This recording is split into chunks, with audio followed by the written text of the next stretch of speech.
Welcome to my channel everyone must know this.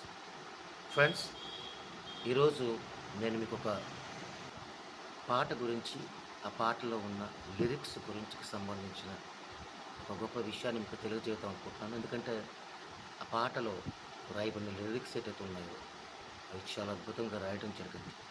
ప్రస్తుతం మనిషి పోకడకు సంబంధించి మరియు విపులంగా వివరించడం జరిగింది. సో వివరణలోకి వెళ్ళబోయే ముందు ఈ యొక్క నా యొక్క ఛానల్ని సబ్స్క్రైబ్ చేసుకోండి, లైక్ చేయండి, షేర్ చేయండి, కమెంట్ చేయండి, బెల్ ఐకాన్ని క్లిక్ చేయండి. నేటి కాలంలో మనుషులు విచిత్రమైన మార్గాలు ఎన్నుకుంటున్నారు. దానికోసమని ఎవరి మాట వినకుండా ఒంటరి ఏకాంతంగా గడపాలని ఆలోచిస్తున్నారు. ఏకాంతంగా పాటలు వినాలని, మాటలు మాట్లాడాలి. మనుషులు ఎక్కడో ఉంటారు, వీళ్ళు మాత్రం ఒక్కరిగా ఉంటారు. ఫర్ ఎగ్జాంపుల్ వాట్సాప్ గ్రూప్ని మనం తీసుకున్నట్లయితే గ్రూప్లో చాలామంది ఉంటారు, కానీ ఒక్కరిగా మనం ఒక్కరిగా ఒక మొబైల్ చేతిలో పట్టుకొని మాట్లాడుతూ ఉంటాం. కానీ ఎదుర్కొంటే మనిషి మాత్రం ఉండడు.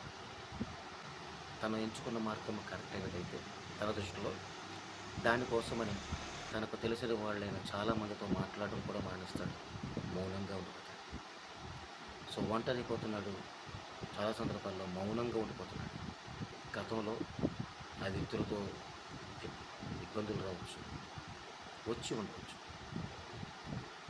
అటువంటి గాయాలపరమైన గతాన్ని వదిలిపెడితే గతంలో ఒక వ్యక్తికి తగిలిన గాయం చేదైనా నిజమే, కానీ దాన్ని మనం పక్కన పెట్టి కాలంతో పాటు కొనసాగాలి.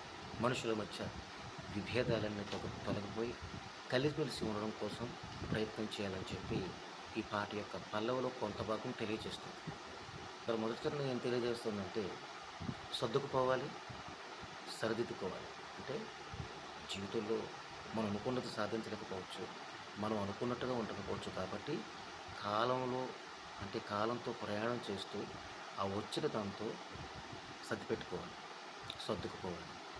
అలాగే ఒకవేళ నీ తప్పేదో ఉన్నట్లయితే కాలంలో, అంటే గత కాలంలో, సో నువ్వు సరిదిద్దుకొని మౌనాన్ని వీడి ఒంటరితనాన్ని వదిలివేసి బయటకు వచ్చి నవ్వుతూ అందరితో కలిసిమెలిసి ఉండని చెప్పి ఈ యొక్క చరణం మనకి తెలియజేస్తుంది. అయితే నువ్వు బయటకు వచ్చి అందరితో నవ్వుతూ ఉన్నంత మాత్రమే ప్రతి ఒక్కరు నీతో కలిసిపోతారని కాదు. కానీ నువ్వు 100 మందిని కలిస్తే అందులో ఒక కనీసం 10 మంది అయినా నీ కలుపుకుంటా, నీతో కలిసిమెలిసి వస్తారు, నీతో పాటు నీకు తోడే ఉంటారని చెప్పి ఈ పాట తెలియజేస్తుంది. సో ఈ యొక్క పంతాలన్నీ వదిలేసాయి, మనుషులతో కలిసిమెలిసి సంతోషంగా నవ్వుతూ ఉంటూ అని చెప్పి ఈ యొక్క మొదటి చరణం మనకు తెలియజేస్తుంది. అలాగే రెండో చరణం ఏం చెప్తుందంటే, నీ కోపం విశ్వగోళం అంత పెద్దదైనా ఎదుటి వ్యక్తి దగ్గరికి వెళ్ళి అతను నువ్వు కానీ హత్తుకున్నట్లయితే లేదా కౌగులించుకున్నట్లయితే అది చాలా చిన్నదైపోతుంది. ఒంటరితనం ఉండడం కోసం ఎదుటితో కొన్ని గీతలు గీసుకుంటాం అనమాట. అది చేయకూడదు, ఇది చేయకూడదు, ఇది చేయాలి, అది చేయాలని చెప్పి కొన్ని గీతలు గీసుకుంటాం. ఆ గీతలన్నీ చెరిపేస్తే చాలు. మనకు దేవుడు అనేక మంది బంధువులు ఇస్తాడు. మనకి సహాయం చేసే సాటివారే మనకు గొప్ప బంధువులు. అందరూ నీ వాళ్ళే, అందరూ నీలాంటి వాళ్ళే. నీ ఒక్కడికి జీవితంలో బాధలు ఉంటాయని కాదు, అందరికీ బాధలు ఉంటాయి. ఏడిస్తే వాళ్ళకి వచ్చేది కన్నీళ్ళే. 100 ఏళ్ళు బతికిన వాడైనా ఏదో ఒక రోజు పోతాడు. సో ఎప్పుడో ఒకప్పుడు మనం ఈ జీవితాన్ని వదిలి వెళ్ళిపోతాం. కాబట్టి బ్రతికినంత కాలం కూడా సంతోషంగా, హాయిగా, ఆనందంగా బతకాలి అని చెప్పి రెండో చరణం తెలియజేస్తాం.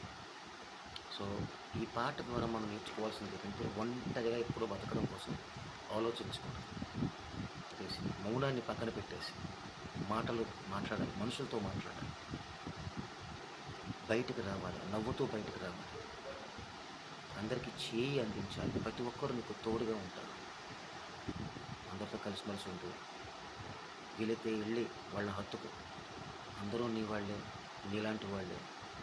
అందరికీ వచ్చేది కన్నీరే, బాధలు వస్తే పంతాల పరదాలన్నీ తొలగించుకొని నవ్వుతూ బయటికి రమ్మని ఈ యొక్క పాట మనకి తెలియజేస్తుంది. సో విన్నారా ఫ్రెండ్స్ ఈ యొక్క పాట గురించి? Thank you for watching this video. ఈ పాట ఏంటంటే మీకు తెలిసినట్లయితే తప్పకుండా కామెంట్ రూపంలో మీకు తెలియజేయండి. Thank you for watching my video.